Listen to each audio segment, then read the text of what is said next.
की, भारत माता की, भारत माता की, बाबा महेंद्र नाथ की, बाबा महेंद्र नाथ की, वंदे वंदे वंदे।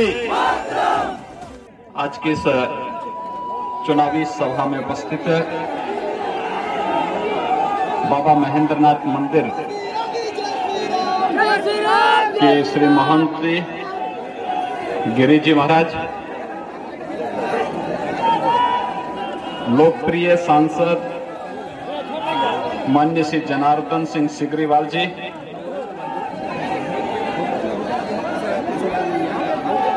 अभिमन्यु कुमार सिंह जी, जिलाध्यक्ष भारतीय जनता पार्टी श्री संजय पांडे जी, जदयू के जिला के अध्यक्ष इंद्रदेव सिंह पटेल जी,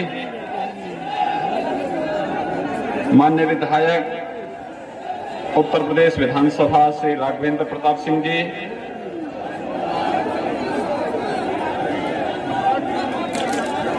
गिरी जी भौदर, भारतीय जनता पार्टी उत्तर प्रदेश कार्यकारिणी के सदस्य श्री रमेश सिंह जी, माननीय विधायक एकमा श्री धूमल सिंह जी, पूर्व मंत्री विक्रम कुंवर सिंह जी, बड़ौदा विधानसभा क्षेत्र से भारतीय जनता पार्टी के सुयोग्य प्रत्याशी श्री करणजीत सिंह जी, सत्यदेव सिंह जी, प्रमोद सिंह जी, संदीप श्रीवास्तव जी, देवेंद्र तिवारी जी और भारी संख्या में उपस्थित बड़ौदा और एकमा विधानसभा क्षेत्र से जुड़े हुए सभी उपस्थित भाइयों बहनों, भगवान महेंद्रनाथ की इस पावन धरती को मैं कोटि कोटि नमन करते हुए आप सबका अभिनंदन करता हूं। भाइयों बहनों, बिहार विधानसभा का चुनाव दूसरे चरण में पहुंच चुका है। कल पहले चरण में 54% लोगों ने मतदान में भाग लिया। वैश्विक महामारी कोरोना के बावजूद बिहार की जनता जनार्दन का चुनाव के प्रति जो भाव है, लोकतंत्र के प्रति जो भाव है, वो अभिनंदनीय है। और इस दृष्टि से मैं आज के इस अवसर पर बिहार की जनता का अभिनंदन कर रहा हूं कि इन्होंने कोरोना जैसी महामारी का पस्त करते हुए अपने उत्साह और उमंग का जो परिचय दिया है, वह सचमुच अभिनंदनीय है। मेरी आप सबसे अपील है, कभी कोरोना की बीमारी समाप्त नहीं हुई है। हमने कोरोना की बीमारी पर कुछ हद तक नियंत्रण किया है। और भाइयों बहनों, जब तक बीमारी पूरी तरह समाप्त नहीं हो जाती है या जब तक वैक्सीन आपके जेब में नहीं आ जाता है, तब तक हमें प्रधानमंत्री मोदी जी की 2 बातों को ध्यान में रखना होगा कि बीमारी के प्रति कभी भी असावधानी नहीं होनी चाहिए। बीमारी को कम करके नहीं आंकना चाहिए और बचाव ही वर्तमान में सर्वोत्तम उपाय है। और बचाव के लिए 2 गज की दूरी और मास्क जरूरी होना चाहिए।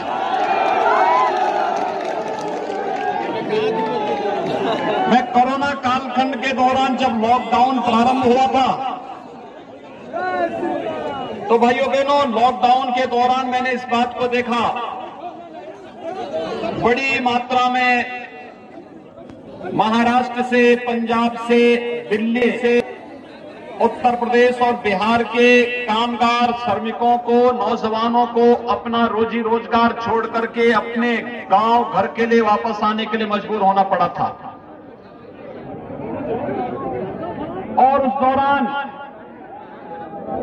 भले ही महाराष्ट्र के अंदर, दिल्ली के अंदर, पंजाब के अंदर, राजस्थान के अंदर, उत्तर प्रदेश, बिहार, झारखंड, बंगाल के नौजवानों की उपेक्षा हुई हो, लेकिन जैसे वे उत्तर प्रदेश के अंदर पहुंचे, पूरा शासन, पूरा प्रशासन वहां पर उन सबके सहयोग के लिए, उनके स्वागत के लिए और उन्हें हर संभव सहायता देने के लिए वहां पे तत्पर खड़ा था। लोग मुझसे पूछते थे कि आखिर इतनी बड़ी व्यवस्था क्यों? तो मैंने कहा था, देखिए, वैश्विक महामारी, ये लड़ाई एक व्यक्ति की नहीं है, पूरे देश की लड़ाई है, मानवता को बचाने की लड़ाई है। और फिर अगर बिहार के लोग उत्तर प्रदेश से होकर के जाएंगे तो ये तो हमारा दायित्व बनता है। वैसे भी मां सीता के मायके का होने के नाते बिहार के नागरिकों का, वहां के नौजवानों का स्वागत करना हमारा दायित्व बनता है। और भाइयों बहनों, आपने देखा होगा उत्तर प्रदेश के अंदर किसी को कोई समस्या नहीं थी, हमने होने भी नहीं दी। सबके रहने की, सबके खाने की, सबके घर तक पहुंचाने की कुशलता पूर्वक व्यवस्था करने का कार्य किया। और हम सब आभारी हैं प्रधानमंत्री मोदी जी के, जिन्होंने लॉकडाउन प्रारंभ होते ही गरीब कल्याण पैकेज की घोषणा करके गरीबों के लिए अन्न की व्यवस्था, गरीबों के लिए रोजगार की व्यवस्था, गरीबों के खाते में पैसे देने की व्यवस्था पूरी मजबूती के साथ किया। ये तकनीक का भी और शासन का कार्य किया। आपने देखा होगा प्रधानमंत्री के रूप में देश की राजनीति की दूरी को बदलने का जो कार्य प्रधानमंत्री मोदी जी ने किया है, उस कारण, ये पोस्टर उठा दो भैया,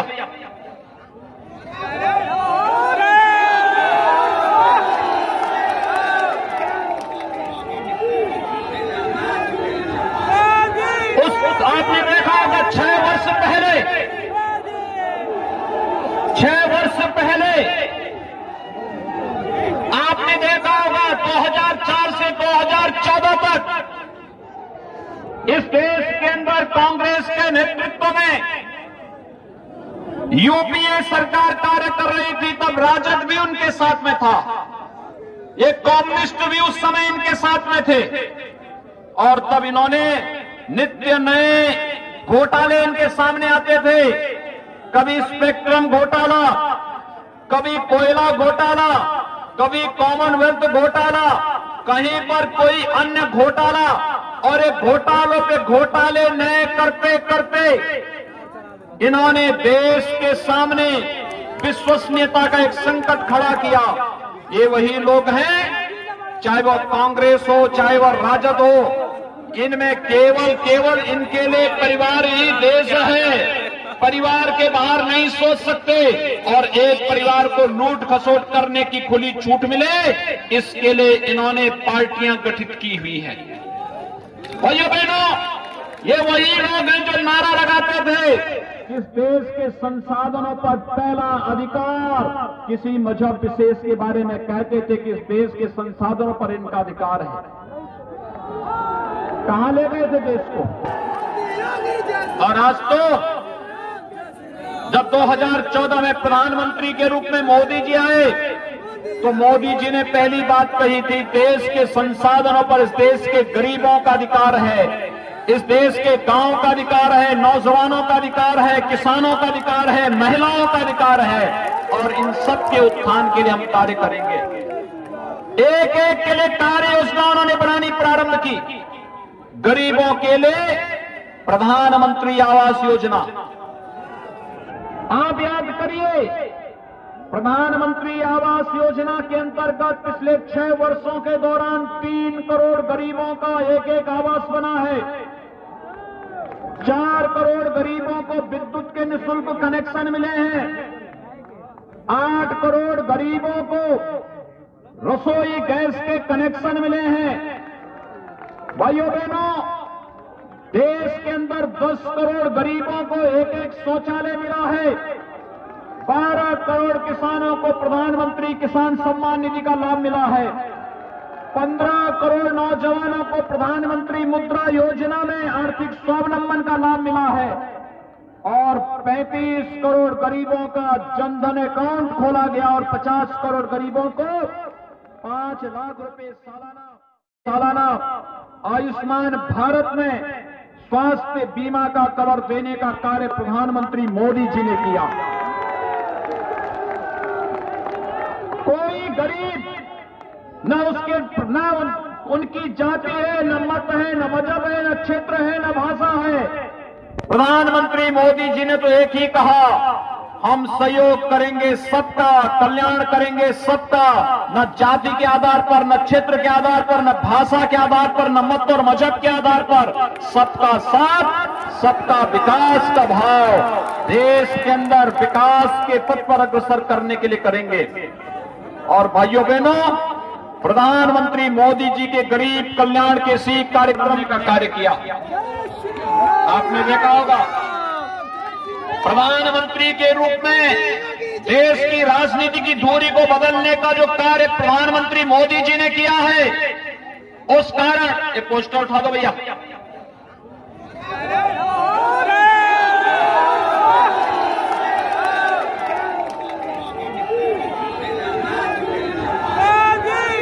आपने देखा होगा 6 वर्ष पहले आपने देखा होगा 2004 से 2014 तक इस देश के अंदर कांग्रेस के नेतृत्व में यूपीए सरकार कार्य कर रही थी। तब राजद भी उनके साथ में था, ये कम्युनिस्ट भी उस समय इनके साथ में थे और तब इन्होंने नित्य नए घोटाले इनके सामने आते थे। कभी स्पेक्ट्रम घोटाला, कभी कोयला घोटाला, कभी कॉमनवेल्थ घोटाला, कहीं पर कोई अन्य घोटाला, और ये घोटालों पे घोटाले नए करते करते इन्होंने देश के सामने विश्वसनीयता का एक संकट खड़ा किया। ये वही लोग हैं, चाहे वो कांग्रेस हो, चाहे वो राजद हो, इनमें केवल इनके लिए परिवार ही देश है। परिवार के बाहर नहीं सोच सकते और एक परिवार को लूट खसोट करने की खुली छूट मिले, इसके लिए इन्होंने पार्टियां गठित की हुई हैं। भाइयों बहनों, ये वही लोग हैं जो नारा लगाते थे आत्मनिर्भर पैकेज। भाइयों बहनों, आज तक कभी नहीं इतना बड़ा पैकेज मिला जो प्रधानमंत्री मोदी जी ने देश की जनता के हित में कदम उठाए थे। हर एक नौजवान के लिए रोजगार की व्यवस्था के लिए, हर एक के स्वावलंबन के लिए, भारत की अर्थव्यवस्था को फिर से एक नई ऊंचाइयों तक पहुंचाने के लिए जो कदम उठाए गए थे वह अभिनंदनीय कदम है।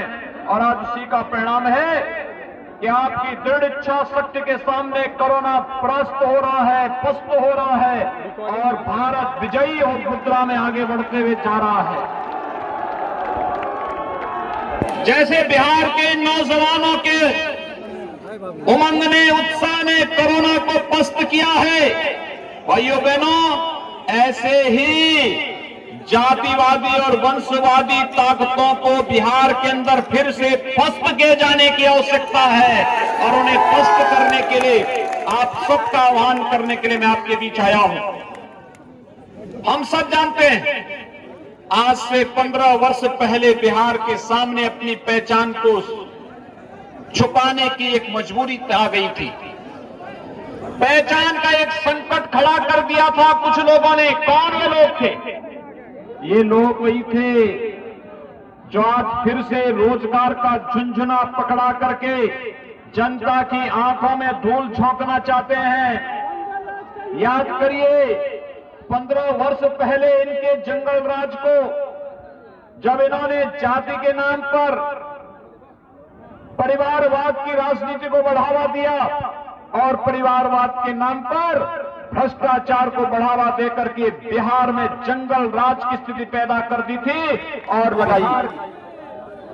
2019 में जब प्रधानमंत्री मोदी जी फिर से प्रधानमंत्री बने, तो प्रधानमंत्री बनने के बाद देश की जनता ने उन्हें जो समर्थन किया, तो मोदी जी ने एक बात कही और उन्होंने कहा था कि पहले 5 वर्ष गरीबों के उत्थान के लिए, अगले 5 वर्ष देश के उत्थान के लिए। और प्रधानमंत्री बनने के बाद जो कदम उन्होंने उठाने प्रारंभ किए, पहला कदम था, याद करिए, 3 तलाक की कुप्रथा को सदैव के लिए समाप्त करना।